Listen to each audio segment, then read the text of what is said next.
మరో దశాబ్ద కాలంలో మన దేశంలో ప్యాసింజర్ ప్లేన్స్ అంటే ప్రయాణికులు తీసుకెళ్లేటువంటి విమానాల తయారీ అయ్యే అవకాశం కనబడుతోంది.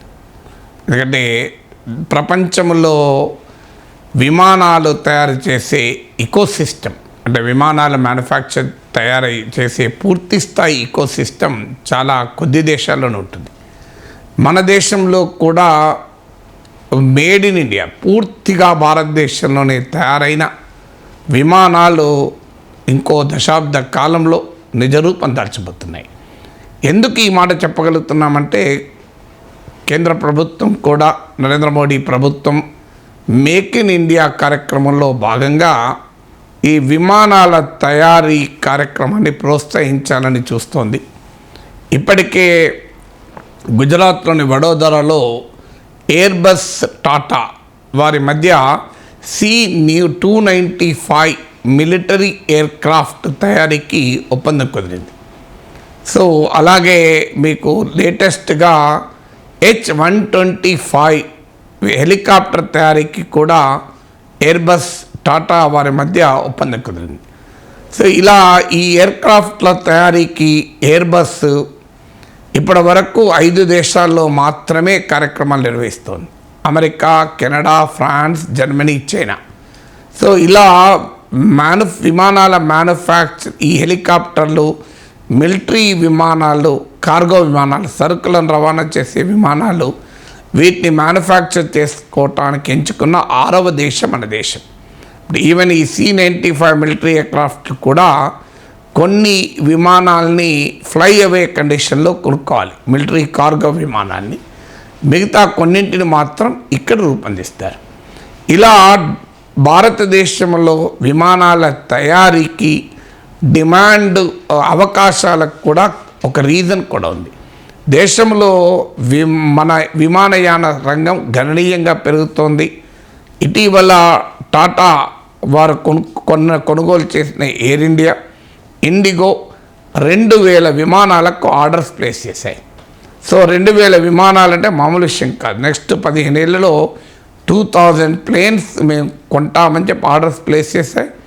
అంటే దాదాపు మీకు ఎంతది చూడు నెంబర్, అది దాదాపు ఎంత ఉన్నారు డైలీ మంత్లీ 10 కదా ఎంత Prem 5 to 10 sir. 5 to 10 and year 120. అది చూసుకుంటావు కదా నువ్వు. చెప్పండి. నెలకు 5 నుంచి 10 విమానాలు అంటే సంవత్సరానికి కనీసము 120 విమానాలు మన ఎయిర్ ఇండియా, ఇండిగో కొనుగోలు చేస్తుంది.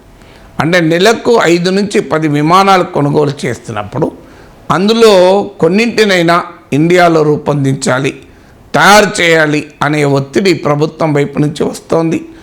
అందువల్ల ఎంతో దూరం లేదు, భారతదేశంలోనే పూర్తి స్థాయిలో విమానాలు, ప్యాసింజర్ ప్లేన్స్ అంటే మన దేశంలోనే మ్యానుఫ్యాక్చర్ అయిన విమానాల్లో మనం ప్రయాణం చేయబోతున్నాం. ఎందుకంటే ఇండియాలో civil aviation market, civil aviation రంగం గణనీయంగా విస్తరిస్తోంది. అనేక టైర్ 2 సిటీస్లో విమానాశ్రయాలను ఏర్పాటు చేస్తున్నారు. సో ఈ విమానాశ్రయాల్ని పెద్ద ఎత్తున ఎక్స్పాండ్ చేయడం ద్వారా ఎయిర్ ట్రాఫిక్ను పెంచే కార్యక్రమం జరుగుతుంది. రాజీవ్ గాంధీ ఇంటర్నేషనల్ ఎయిర్పోర్ట్ వచ్చినప్పుడు ఎవరు ఊహించలే ఈ స్థాయిలో రష్ ఉంటుందా అని. ఇప్పుడు అది బస్ స్టాండ్ను రైల్వే స్టేషన్ వరిపిస్తుంది. ఆ స్థాయిలో నీకు rush, domestic travel, international travel కూడా వస్తుంది. ఇప్పుడు ఎయిర్ బస్సు టాటా వాళ్ళ మ్యానుఫ్యాక్చరింగ్ యూనిట్ వడోదరలో ఉంది.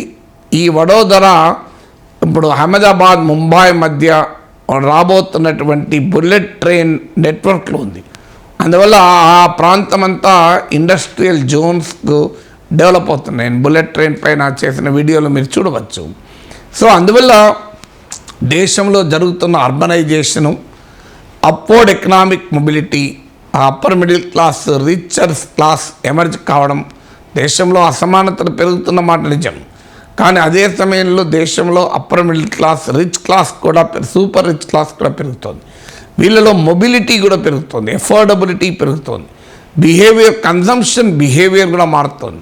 ఒకప్పుడు విమానాల్లో పోవడం అనేది 10 ఏళ్ళ క్రింద 20 ఏళ్ళ క్రింద నాలాంటి వాడు కూడా చాలా రేర్గా చేసేవారు. ఇవాళ రాజమండ్రి పోవాలన్నా, విజయవాడ పోవాలన్నా, తిరుపతి పోవాలన్నా, వైజాగ్ పోవాలన్నా, కడప పోవాలన్నా కూడా విమానాల్లో పోయేటువంటి స్థాయికి నాలాంటి వాడే వచ్చాడు. అంటే ఇక దేశంలో ఎంతమందికి ఏ రకంగా సివిల్ ఏవియేషన్ రంగం పెరుగుతుంది అనటానికి ఇది ఒక ఉదాహరణ. ఎందుకంటే ఆ రకమైనటువంటి పరిణామాలు మార్పు చెందుతుంది కనుక India is soon going to be a very big civil aviation hub. ఒక పౌర విమానయాన రంగంగా దేశం అభివృద్ధి అవుతుంది. దేశ రవాణా వ్యవస్థలో ఈ రంగం కీలక భూమిక పోషిస్తున్న సమయంలో అనివార్యంగా భారతదేశంలోనే విమానాల తయారీ కూడా ఊపందుకునే అవకాశం కనబడుతోంది.